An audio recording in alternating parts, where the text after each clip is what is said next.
আবারও প্রকৃতির তাণ্ডব। চীনের উত্তর পশ্চিমের কিংহাই প্রদেশে পরপর একাধিক শক্তিশালী ভূমিকম্প আঘাত হেনেছে। মাত্র 40 মিনিটের মধ্যে মোট 8টি বড় ঝাঁকুনি অনুভূত হয়। এর মধ্যে সবচেয়ে শক্তিশালী ভূমিকম্পের মাত্রা ছিল রিক্টার স্কেলে 6.3। ভূমিকম্পের কেন্দ্রস্থল ছিল ভূপৃষ্ঠ থেকে প্রায় 10 কিলোমিটার গভীরে, যার ফলে বিস্তীর্ণ এলাকায় কম্পন অনুভূত হয়েছে।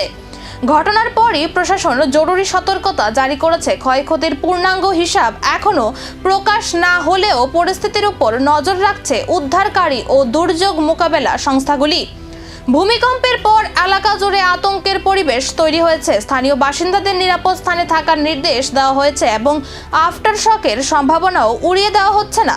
40 মিনিটে 8টি ভূমিকম্প, এটা কি শুধুই শুরু, নাকি সামনে অপেক্ষা করছে আরো বড় বিপদ? সেদিকেই এখন নজর গোটা বিশ্বের।